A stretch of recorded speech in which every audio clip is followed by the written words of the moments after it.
Hi friends, ಇಂದು ಸರ್ಕಾರ ರೈತರಿಗಾಗಿ ಹಲವು ರೀತಿಯ ಯೋಜನೆಗಳನ್ನು ಕೂಡ ಜಾರಿಗೆ ತಂದಿದೆ. ಹೌದು, ಸರ್ಕಾರವು ನೀಡುವಂತಹ ಈ ಯೋಜನೆಗಳಲ್ಲಿ ಈ ಒಂದು ಯೋಜನೆ ಹೆಸರು ಕಿಸಾನ್ ಕ್ರೆಡಿಟ್ ಕಾರ್ಡ್ ಯೋಜನೆ. ಹೌದು, ಬ್ಯಾಂಕ್ ರೈತರಿಗೆ ಅವರ ಕೃಷಿ ಭೂಮಿಯ ಆಧಾರದ ಮೇಲೆ ಸಾಲದ ಮೊತ್ತವನ್ನು ನೀಡುತ್ತದೆ. ಕಿಸಾನ್ ಕ್ರೆಡಿಟ್ ಕಾರ್ಡ್ ಮೂಲಕ ಬ್ಯಾಂಕ್ ರೈತರಿಗೆ 1,60,000 ರೂಪಾಯಿವರೆಗೆ ಯಾವುದೇ ರೀತಿಯ ಒಂದು ಬಡ್ಡಿ ದರದಲ್ಲಿ ಅಂದರೆ 2ರಿಂದ 4% ಬಡ್ಡಿ ದರದಲ್ಲಿ ಸಾಲವನ್ನು ನೀಡುತ್ತದೆ.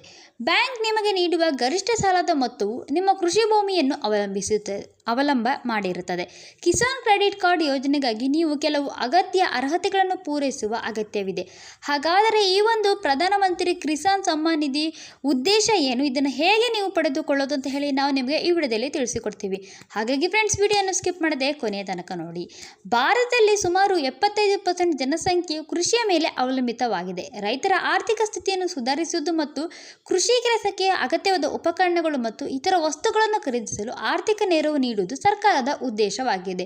ಈ ಒಂದು ಉದ್ದೇಶದ ಸಲುವಾಗಿಯೇ ಕಿಸಾನ್ ಕ್ರೆಡಿಟ್ ಕಾರ್ಡ್ ಯೋಜನೆಯನ್ನು ಪ್ರಾರಂಭ ಮಾಡಿದೆ. ಹೌದು, ಈ ಒಂದು ಯೋಜನೆಗೆ ಇರಬೇಕಾದ ಅರ್ಹತೆಗಳು ಏನೆಂದರೆ, ಈ ಒಂದು ಯೋಜನೆಗೆ ಅರ್ಜಿ ಸಲ್ಲಿಸಲು ರೈತರು ಭಾರತದ ಮೂಲದವರು ಆಗಿರಬೇಕು. ಅರ್ಜಿದಾರರು ಯಾವುದೇ ರೀತಿಯ ಸರ್ಕಾರಿ ಹುದ್ದೆಯಲ್ಲಿ ಕೆಲಸ ಮಾಡಬಾರದು. ಈ ಹಿಂದೆ ಅತಿ ಸಣ್ಣ ರೈತರಿಗೆ ಮಾತ್ರ ಈ ಒಂದು ಯೋಜನೆಯ ಲಾಭವನ್ನು ನೀಡಲಾಗುತ್ತಿತ್ತು. ಆದರೆ ಈಗ ದೇಶದ ಎಲ್ಲ ರೈತರಿಗೆ ಇದರ ಒಂದು ಪ್ರಯೋಜನವನ್ನು ನೀಡಲಾಗುತ್ತಿದೆ.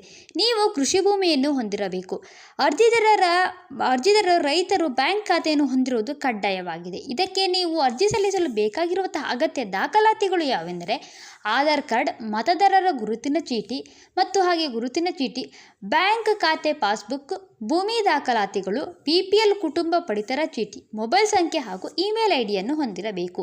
ಇನ್ನು ಕಿಸಾನ್ ಕ್ರೆಡಿಟ್ ಕಾರ್ಡ್ ಯೋಜನೆ ಅರ್ಜಿ ಪ್ರಕ್ರಿಯೆ ಹೇಗಿರುತ್ತೆ ಅಂದರೆ, ನೀವು ಕಿಸಾನ್ ಕ್ರೆಡಿಟ್ ಕಾರ್ಡ್ ಯೋಜನೆಗೆ ಅರ್ಜಿ ಸಲ್ಲಿಸಲು ಮೊದಲು ನೀವು ಅರ್ಜಿ ಸಲ್ಲಿಸಲು ಬಯಸುವ ಬ್ಯಾಂಕ್ನ ಅಧಿಕೃತ ವೆಬ್ಸೈಟ್ಗೆ ಹೋಗಿ, ಅಧಿಕೃತ ವೆಬ್ಸೈಟ್ನಲ್ಲಿ ನೀವು ಕಿಸಾನ್ ಕ್ರೆಡಿಟ್ ಕಾರ್ಡ್ ಯೋಜನೆ ಮತ್ತು ಹೊಸ ರೈತ ನೋಂದಣಿ ಆಯ್ಕೆಯನ್ನು ನೋಡುತ್ತೀರಿ. ಅದಕ್ಕೆ ಹೋಗಿ ನಂತರ ಕಿಸಾನ್ ಕ್ರೆಡಿಟ್ ಕಾರ್ಡ್ ಸ್ಕೀಮನ್ನು ಅಪ್ಲಿಕೇಶನ್ ವೆಬ್ಸೈಟ್ ಮುಖವು ತೆರೆದುಕೊಳ್ಳುತ್ತದೆ.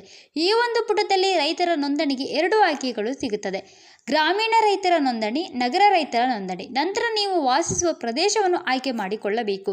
ನಂತರ ನಿಮ್ಮ ರಾಜ್ಯವನ್ನು ಆಯ್ಕೆ ಮಾಡಿ, ಆಧಾರ್ ಕಾರ್ಡ್ ಸಂಖ್ಯೆ ಹಾಗೂ ಕ್ಯಾಪ್ಚಾ ಕೋಡನ್ನು ನಮೂದಿಸಿ, ಈ ಒಂದು ಅರ್ಜಿ ನಮೂನೆಯಲ್ಲಿ ಕೇಳಲಾದ ಎಲ್ಲ ದಾಖಲಾತಿಗಳನ್ನು ನಮೂದಿಸಿ, ಕಿಸಾನ್ ಸಮ್ಮಾನ್ ನಿಧಿ ಯೋಜನೆಗೆ ಅಗತ್ಯವಾದ ದಾಖಲಾತಿಗಳನ್ನು ಅಪ್ಲೋಡ್ ಮಾಡಿ ಅರ್ಜಿ ನಮೂನೆಯನ್ನು ಡೌನ್ಲೋಡ್ ಮಾಡಿಕೊಳ್ಳಬೇಕು. ನಂತರ ಈ ಒಂದು ಯೋಜನೆಗೆ ಅಗತ್ಯವಿರುವ ದಾಖಲಾತಿಗಳ ಫೋಟೋ ಪ್ರತಿಗಳನ್ನು, ಅರ್ಜಿ ನಮೂನೆಗಳನ್ನು ಲಗತ್ತಿಸಿ ಅಂತಿಮವಾಗಿ ಸಂಬಂಧಪಟ್ಟ ಬ್ಯಾಂಕ್ ಶಾಖೆಗೆ ಹೋಗಿ ಈ ಅರ್ಜಿಯನ್ನು ನಮೂದಿಸಬೇಕಾಗುತ್ತದೆ.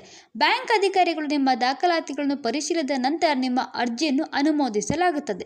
ಸೊ ನೋಡಿದ್ರಲ್ಲ ಫ್ರೆಂಡ್ಸ್, ಎಲ್ಲ ರೈತರಿಗೂ ಕೂಡ ಈ ಒಂದು ಯೋಜನೆ ಹೆಲ್ಪ್ ಆಗಲಿ, ಅವರಿಗೂ ಶೇರ್ ಮಾಡೋದರ ಮೂಲಕ ಅವರಿಗೆ ಸಹಾಯ ಮಾಡಿ. Finally, thanks for watching friends.